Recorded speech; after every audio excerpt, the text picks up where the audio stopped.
의 계획 및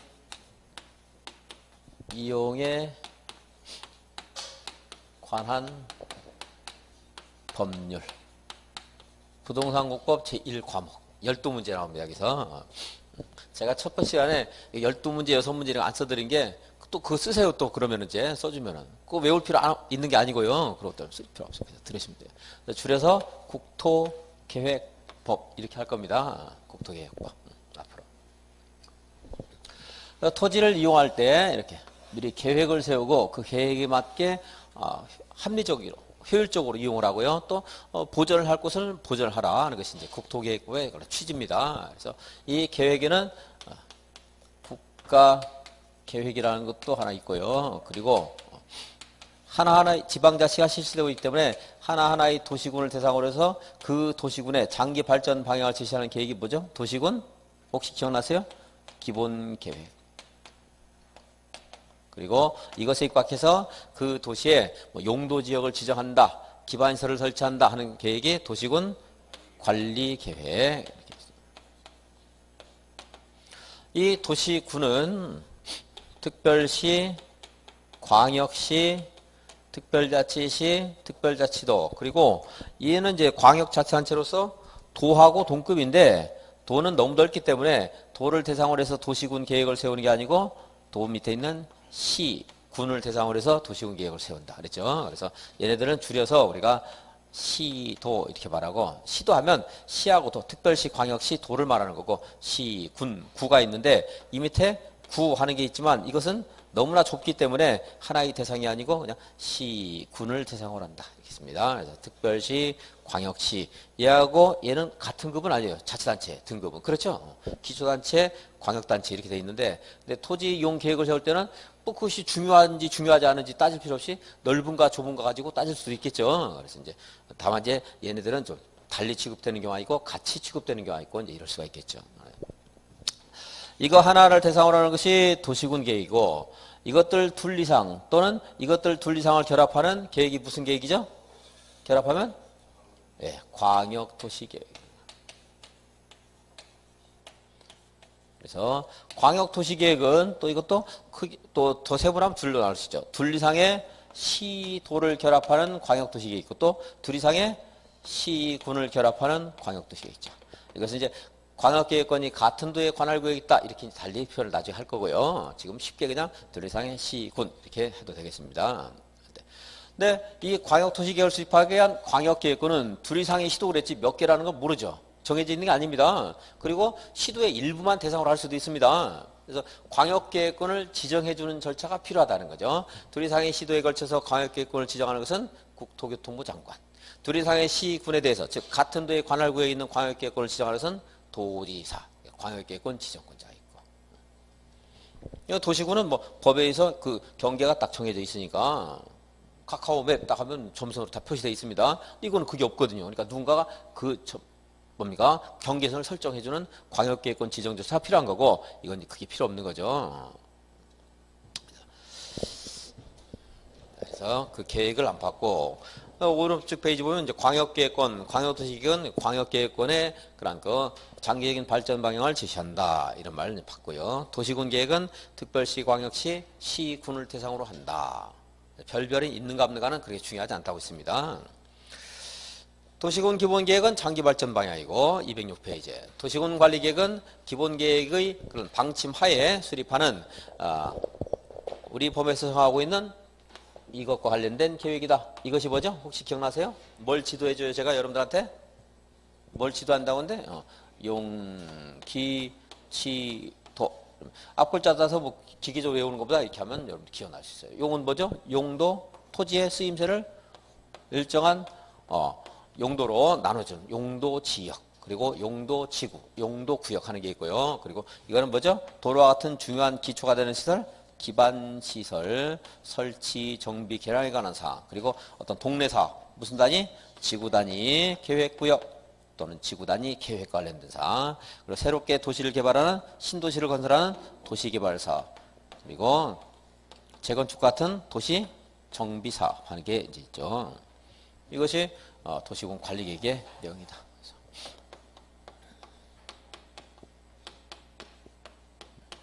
이것을 지정하거나 변경하는 것, 설치, 정비, 개량하는 계획, 지구단위 계획, 그리고 지구단위 계획 구역을 지정하는 것, 이렇게 도시군관리계획입니다.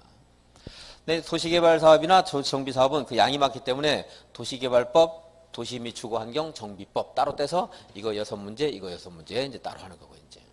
얘가 여기에 속한다는 것은 이 법에 있어요. 그런데 이것들의 구체적인 절차는 이 법에서 공부하는 게 아니고 개별법으로 따로 떼서 도시개발법, 도시정비법 따로 이제 공부를 하는 거고요. 그거 끝나고 나면 이제 건축법, 주택법, 농지법 이걸 이제 공부를 또 하게 됩니다. 도시군 관리계획에 무엇이 있는가 한번 또 봤고요. 용기지도에서 그 기반시설이라는 게 있는데 기반시설은 뭐 교통시설, 공간시설 이런 것들은 뭐 소분류한 것은 뭡니까 중분류한 것은 외울 필요 없고 거기에서 속해 있는 또 소분류된 기반시설에 대한 내용 같은 것들이 물어보는 경우가 있다. 폐차장은 교통시설이다, 환경기초시설이다. 환경기초시설 이제 특이한 것들 중심으로 해서 공부하시면은 뭐 그렇게 어렵지 않아요. 다 외우려면 어려운 거고 그냥. 그러니까 생각 없이 공부하시기보다 조금씩 항상 뭔가 생각하면서 공부를 하자. 기반시설을 도시군 관리계획으로 설치하기로 구체적으로 결정했어요. 그럼 그때부터는 단순한 기반시설이 아니고 뭐죠? 단순한 기반시설이 아니고 도시군 계획 시설. 그걸 행하는 일을 이제 도시군 계획 시설 사업 이렇게 하는 거고. 그래서 기반시설, 도시군 계획시설은 기반시설 중에 도시군 관리로 설치가 결정된 시설을 말한다. 그리고 도시군 계획 시설 사업은 도시군 계획 시설을 설치하는 사업이다. 그죠? 이런 말들이 지금 좀 약간 공허하게 들릴 수도 있습니다. 아직까지. 근데 또 한 바퀴 돌고 한 바퀴. 어떤 분은 뭐 처음에도 알아들을 수 있어요. 뭐 시험 공부 2달 공부하고 뭐 1달 공부하고 시험 될 수도 있어요. 이제 공부 나오고 이제 별개의 사람이고 그런 경우 있지 않겠습니까? 뭐 어떤 사람. 그 맨발에 마디스 아바바 우린 거 여러분들은 뜬구름 잠수일지 몰라도 옛날에 맨발로 마라톤 뛰어서 올림픽 우승한 사람도 있어요. 뛰어난 능력 가진 사람이 있죠. 이제 그 사람도 그 사람이고 우리는 꾸준히 연습해서 이제 가시면 되는 거고. 좀 더 빠른 분 있고 좀 느린 분 다음 순환이에요. 그 다음 순환에 언제까지 하시면 돼요? 5월, 6월까지 읽고서 무슨 말인가 알면 돼요. 그러니까 문제를 딱 모의고사 펴놓고 책을 펼치고서 오픈 테스트를 했는데 거기서 80점 맞으면 되는 거예요. 5월, 6월까지. 이제 그거를 내가 소화를 잘한 분들은 이제 실제 시험에서 책을 덮고 80점을 맞는 거고, 그게 좀 덜 되면은 그보다 점수가 떨어지는 거고, 올해가 자주 오르면 이제 80점은 뭐 만점이고, 그보다 좀 떨어질 것이고, 이제. 근데 5월, 6월까지도 책을 펼쳐놓고 답을 못 찾는다. 이제 다 찾을 수 없을 거예요, 여러분들이. 못 찾는다 그러면 그때는 더 열심히 하시고, 뭐 기계적으로 외울 수밖에 없는 것도 이제. 점수가 좀 덜 나오겠죠, 그러면 이제. 5월 6월까지는 책을 보고 이 말이 무슨 말인가, 이 말이 맞다 틀렸다, 내가 뭔가 질문했을 때 그냥은 모르겠는데 책을 찾아보면 알겠다, 이 정도는 하시라는 거죠. 그 정도로 좀 어렵습니다, 양들이. 이제 대신에 제가 이해할 수 있도록 자꾸 해드릴 것이고, 왜냐면 말들이 자꾸 엉뚱한 말이 나오니까, 우리가 안 쓰는 말이 나오니까 그렇습니다. 이제. 그다음에 210페이지 보시면 행정조직의 체계가 나오는데, 이건 뭐 시험에서 물어보진 않습니다만은, 국토교통부 장관이 있고 그 밑에 시도지사가 있죠. 그리고 도지사 밑에 시장 군수가 있고, 구청장은 우리가 알 필요가 없어요. 국토계획법에서는. 근데 이제 건축법이나 하는 데서는 구청장이 나오는데, 뭐 구청장이 있는가 없는가 이런 것을 아느냐 모르느냐 하는 문제는 뭐 내지 않으니까 그냥 그 책임만, 행정주의의 체계 정도는 상식 수준이니까 뭐 한번 보시고요. 근데 상식이지만 평소에 관심이 없으면 모를 수 있어요. 내가 모른다고 해서 제가 또 상식이라고 해서 기분 나쁘실까? 상식 어려운데 상식이라고 그러지, 저 사람은.